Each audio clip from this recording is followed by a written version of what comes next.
உங்களுக்கு என்னுடைய பிறந்தநாள் நல்வாழ்த்துக்கள். தேங்க்யூ.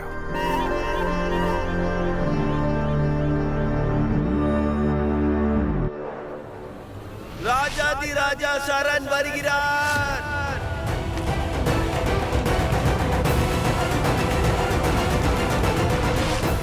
மகாராஜா வாழ்க.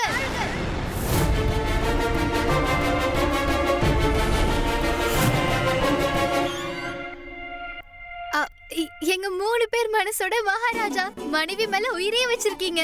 மகனுக்கு கண்கள் அன்பு, அப்புறம் உங்க பொண்ணுக்கு அன்பின் மொத்த உருவமா இருக்கீங்க. அன்பின் மொத்த உருவமா? இல்ல இல்ல இல்ல இல்ல, வார்த்தைகள் ஒண்ணுக்கு ஒண்ணு மேட்ச் ஆகல.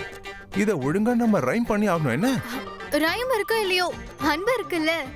அன்பு இருக்குதான், ஆனா ரைம் பண்ணி ஆகணும்ல. மனைவிக்காக சாகவும் தயார். கண்கள்ல மகனுக்கான அன்பு, அப்புறம் பொண்ணுக்கு உயிரையே கொடுக்கிற அளவுக்கு அன்பு. ஹாப்பி பர்த்டே பா. ஹாப்பி பர்த்டே அப்பா. Thank you so much. நான் இப்போ ஆபீஸ் கிளம்புறேன். நீங்க எல்லாரும் தயாரா இருக்கணும். ஓகே, சாயங்காலம் ஒரு சர்ப்ரைஸ் இருக்கு, பார்ட்டி இருக்கு. ஓகே, யா வரேன். Bye, see you. Bye bye by.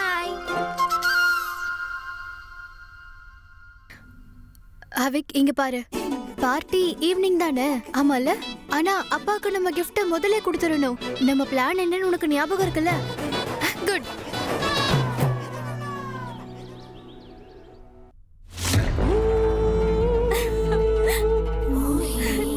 எனக்கு என்னோட கண்ணே பற்றும் போல. இந்த நெக்லஸ்ல நான் அப்படியே ஜொலிக்கிறேன்ல.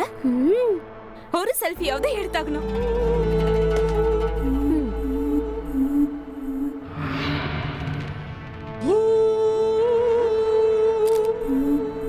எப்படி இருக்கு?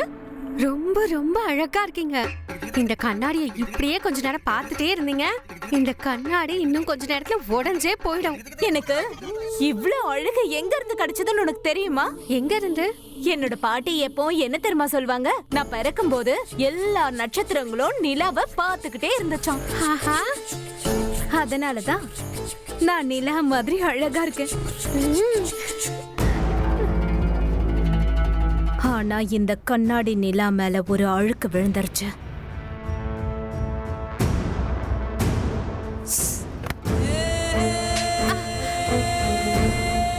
என்னோட நிழல தொடுறதுக்கு கூட உனக்கு தகுதி இல்ல, புரியுதா? மறந்துடாத, உனக்குன்னு எந்த தகுதியும் கிடையாது. ராணியால தான் இன்னைக்கு இந்த இடத்துல இருக்க. தெரியாம தப்பு பண்ணிட்டேன். அட, தப்பு பண்ணது நான் தான். என் செருப்புக்கு கூட சமமா இல்லாதவங்கள என் பக்கத்துல வச்சுக்கிட்டது ஏன் தப்பு தானே? இன்னும் இங்க நின்னு என்ன பண்ணிட்டு இருக்க? கிளம்பிங்க. வா, இங்க இருந்து இங்கே நின்னு மூஞ்சியை பார்த்துட்டு இருக்க. வா. இவ்வளோ கோவமா? ஒரு பின்னு தானே குத்துச்சு.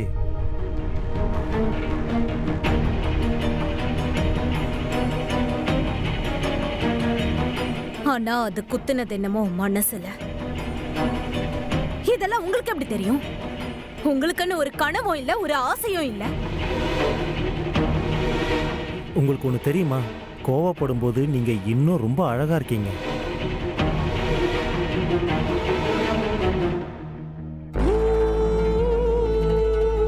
நீங்க ராஜா ஆக போறீங்க. கொஞ்சமாவது ராஜா மாதிரி நடந்துக்கோங்க. திடீர்னு ராஜான்னு சொல்றதுனால ராஜா ஆயிட முடியாதுதான். ஆனா கொஞ்சமாவது பழக்கத்தை மாத்திக்கலாம்ல. ஆமா, எப்படியும் நீங்க ராஜா ஆனதுக்கு அப்புறம் இந்த ராஜ்யத்தை ஆள போறது என்னமோ இந்த மோகினி சரிதான். ஆனா ஷோக்கு நிக்க வைக்கிற யானையா இருந்தாலும் அதோட தந்தம் கொஞ்சமாவது நல்லபடியா இருக்கணும்ல.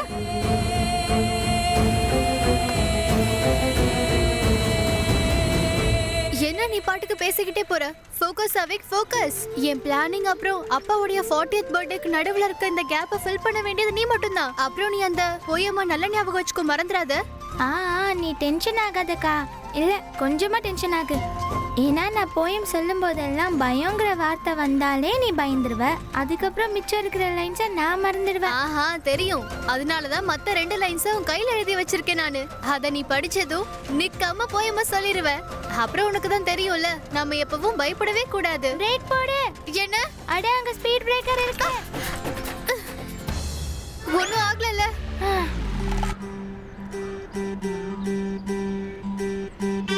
அக்கா கோயிலுக்கு லாக்டவுன் போட்டுட்டாங்க போல இருக்கு.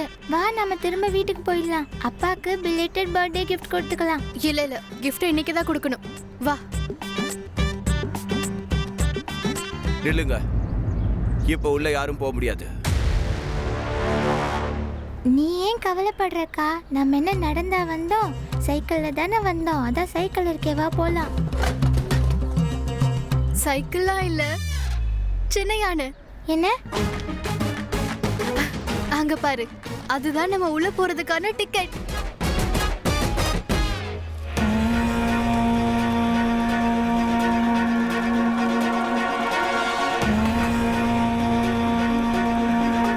துர்கா தாயே, நீங்க எங்களுக்கு மட்டும் இல்ல, எங்க பூர்வீகத்துக்கே குலதெய்வமா இருக்கீங்க. நாளைக்கு நான் வீர்கரோட புது மகாராஜாவோட பேரை அறிவிக்க போறேன். என் பையனை தான் அறிவிக்க போறேன். எங்க அண்ணனோட சத்தியத்துக்காக. எனக்கு ரொம்ப குழப்பமா இருக்கு. என் மனசு ரொம்ப பதட்டமா இருக்கு. அம்மா, நீ தான் உதவி பண்ணணும். இப்ப நான் எடுக்கிற முடிவு சரியா இல்ல தப்பான்னு நான் தெரிஞ்சுக்கிறதுக்கு எனக்கு ஏதாவது அறிகுறி காட்டுங்க.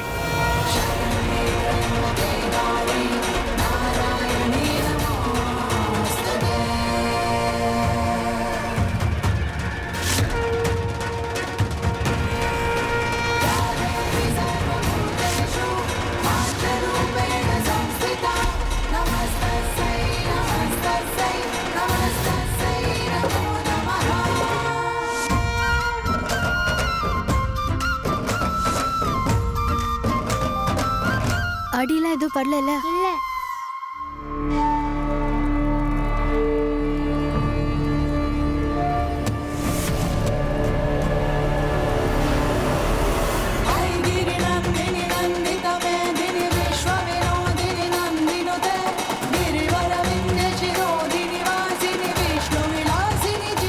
இங்க இருந்து இனிமே எல்லாத்தையும் நீ தான் பாத்துக்கணும் அவேக். நீ எப்படியாச்சும் ராணியோட மனசை ஜெயிச்சிடணும், சரியா? நம்ம அப்பாக்கு பர்த்டே கிஃப்டா புது வாழ்க்கை கொடுக்க போறேன்னு நினைச்சுக்க. ஆனா அக்கா, நீ எந்த கேள்வியும் கேட்காத, போய் நீ யாருன்னு அவங்களுக்கு காட்டிட்டு வா. நீ எதுக்கும் கவலைப்படாதக்கா. உன் தம்பி எல்லாத்தையும் பார்த்துப்பா.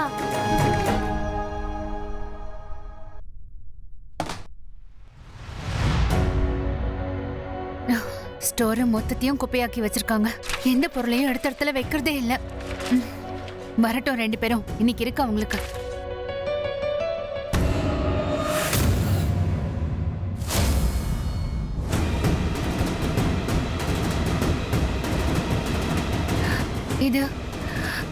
இது எப்படி இங்க? மகாராஜா வாழ்க. அப்படின்னா சக்திக்கு இவரை பத்தின எல்லா உண்மையும் தெரிஞ்சிருச்சா? இல்ல, ரெண்டு பேரும் கோயிலுக்கு போய் ஆகணும்னு ஏன் அடம் பிடிச்சாங்கன்னு இப்பதான் புரியுது. சரணும் மகாராணியும் சந்திச்சுக்கிறது நல்லது இல்லைன்னு இவங்களுக்கு தெரியாது. இப்ப என்ன பண்றது? கடவுளே, ஒருவேளை ஏதாச்சும் தப்பா நடந்துருச்சுன்னா நான் எப்படியாவது அங்க போய் ஆகணும். எப்படியாவது சரணும் மகாராணியும் சந்திச்சுக்காத மாதிரி நான் பாத்துக்கணும். நான் அப்பாக்கு கால் பண்றேன்.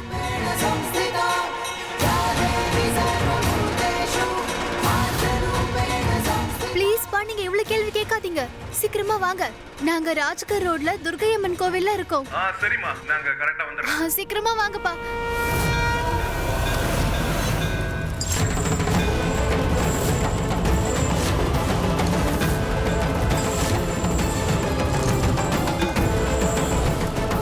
ஒருவேளை இந்த மணி விழுந்துருச்சுன்னா?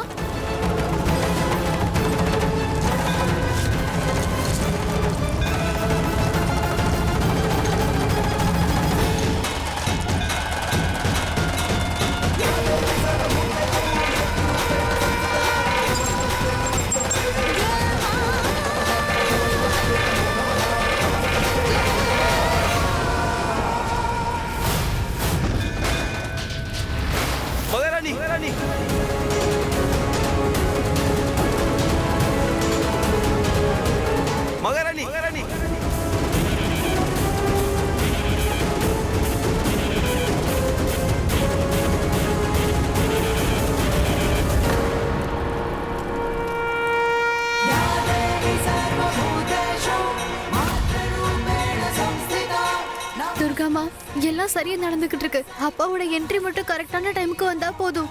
Please please please.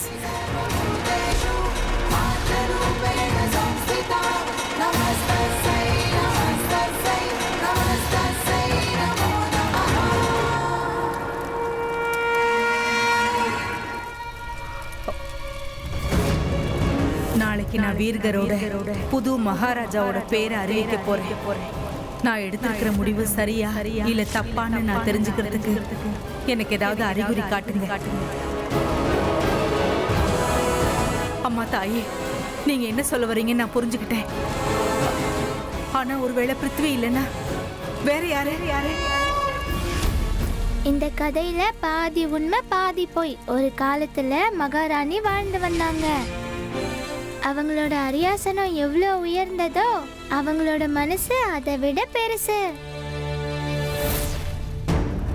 அவங்க முகத்துல நம்பிக்கையின் ஒளி, கண்கள்ல வீரம் இருக்கும்.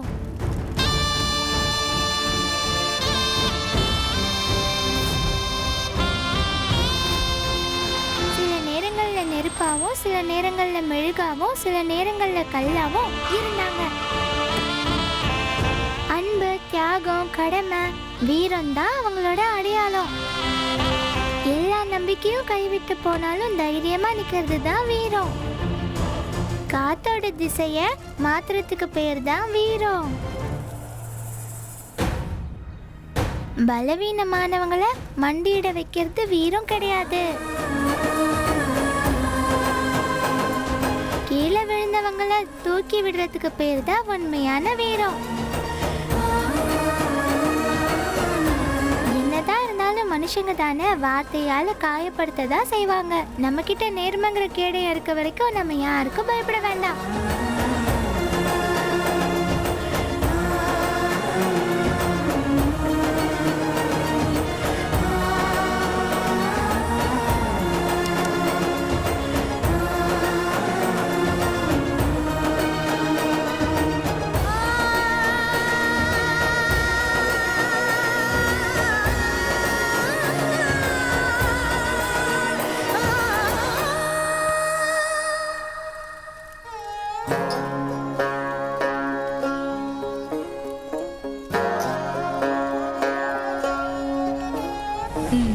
இந்தாப்பா கண்ணா, குங்குமப்பூ பிரசாதம்.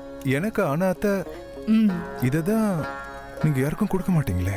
ஏன்னா எல்லாரும் இதுக்கு தகுதியானவங்களா ஆயிட மாட்டாங்க. இது சும்மாலாம் கிடைச்சிடாது. இதை நாம சம்பாதிக்கணும். இந்தா.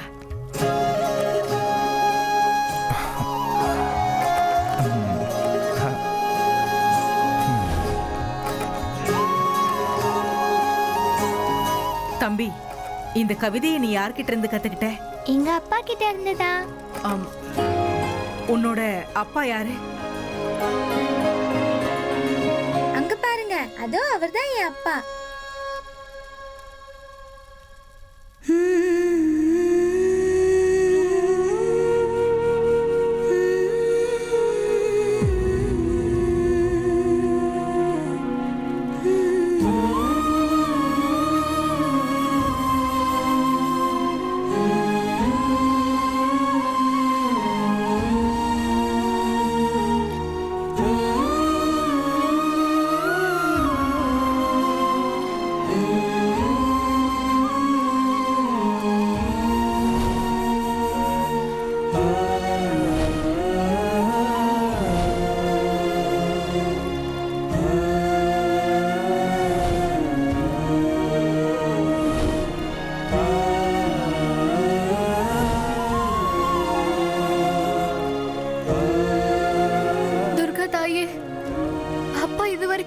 எல்லாமே அவருக்கு திரும்ப கிடைக்கணும்.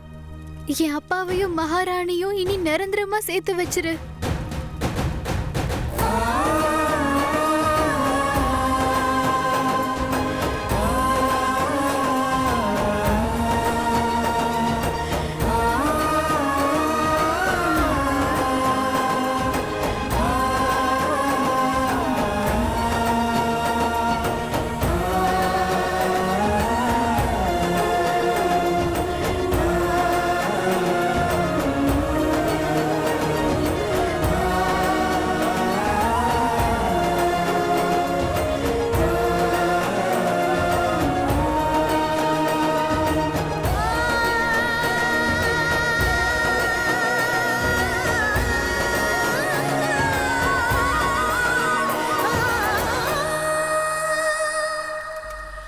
குங்குமப்பூ பிரசாதமா?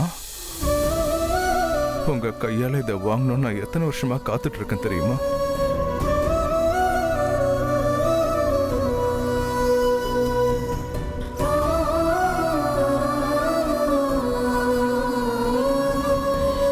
அக்கா எனக்கு எதுக்கு அழுக வருது?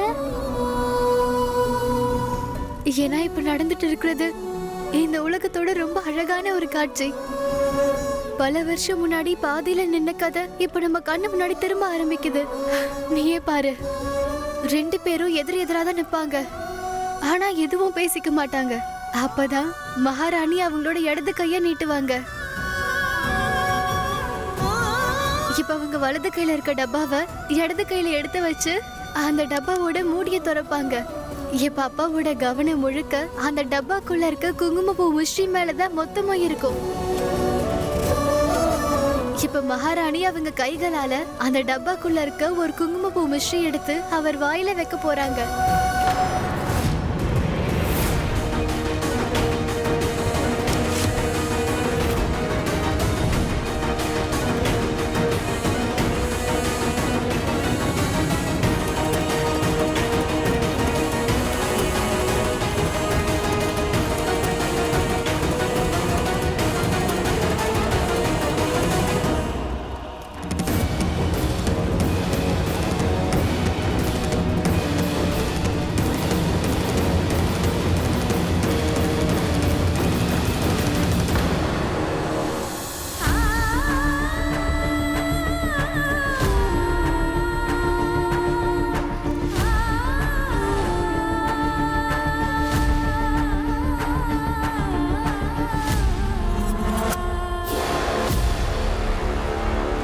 அண்ணா மேல சத்தியமா சொல்றேன், மனசுல கசப்பான நினைவுகளை வச்சுக்கிட்டு என்னால இனிப்ப கொடுக்க முடியாது.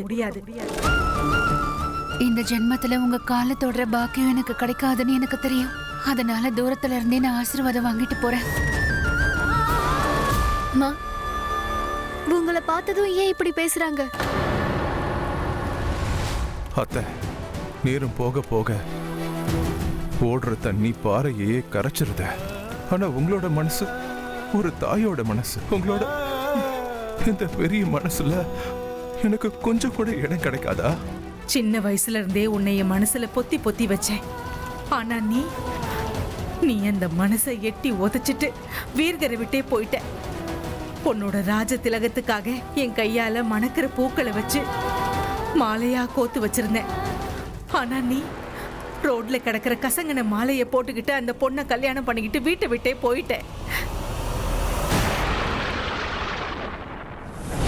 லட்சம் முறை வேண்டாம் வேண்டான்னு சொல்லியும் நம்ம ராஜ்யத்தை பத்தி கொஞ்சம் கூட யோசிக்காம எங்களை அவமானப்படுத்திட்ட.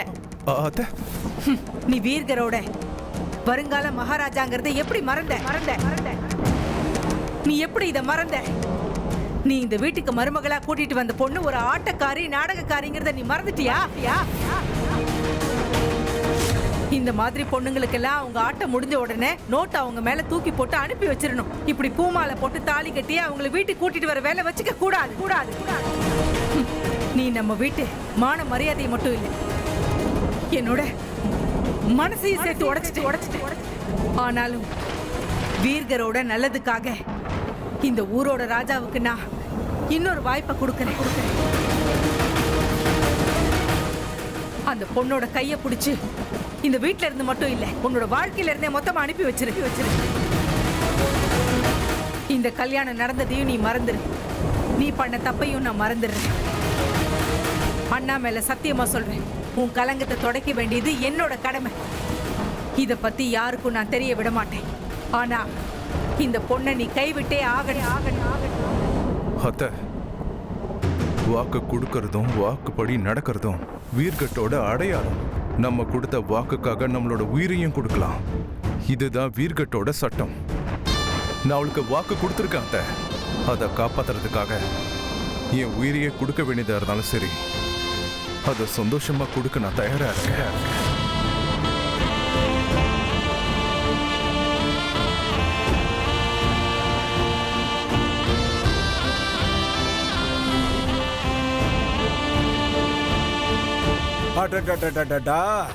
இவன் மேல இவ்வளவு நாள் இவ்வளவு அன்பு வச்சிருந்தியே, இப்ப பாரு அவனோட முகத்தை நல்லா உத்து பாரு. கண்கள்ல அந்த ஆட்டக்காரி மேல அவ்வளோ காதல், அந்த பொண்ணு மேல இவன் பைத்தியமா இருக்கான். முகத்தை கொஞ்சம் பாரு. அந்த ஆட்டக்காரி இவனோட மிகப்பெரிய பலவீனமாயிட்டா. வீர்கரோட அடுத்த வாரிசு வருங்கால மகாராஜா இவ்வளவு பலவீனமா இப்படிலாம் இருக்கணுமா? ராஜ விதிகளை பின்பற்றாத ஒரு ராஜா வீர்கரோட மக்களுக்கு அவனோட முகத்தை எப்படி காட்டுவான்? அப்புறம் நீ அதே மக்கள் கிட்ட எப்படி முகத்தை காட்டுவ? கொஞ்சம் யோசி. வீர்கரோட மக்களை நீ எப்படி பாப்ப?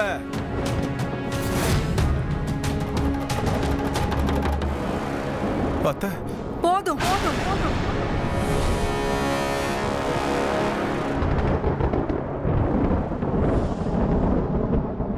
இந்த பொண்ணு இந்த ராஜ்யத்துக்கு என்னைக்குமே ராணி ஆகவே முடியாது. என்ன ஆனாலும் சரி, இது உறுதி உறுதி.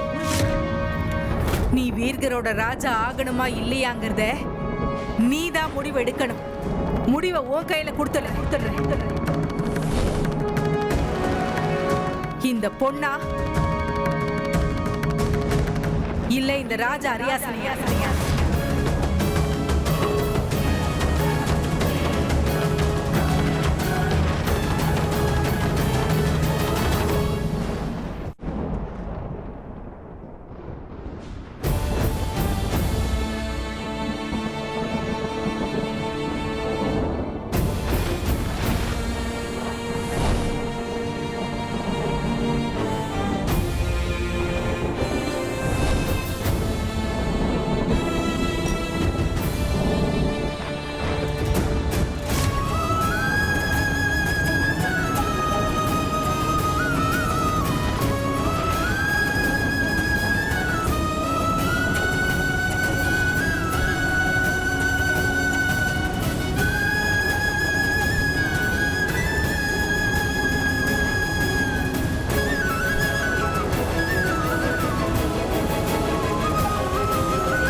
சின்ன வயசுல அம்மாங்கிற பதவியை நீ எனக்கு கொடுத்த. ஆனா ஒரே நொடியில நீ இந்த தாயையும் இந்த ஊரையும் நீ அவமானப்படுத்திட்ட. நீ வளர்ந்த ஊரையே மறந்துட்ட.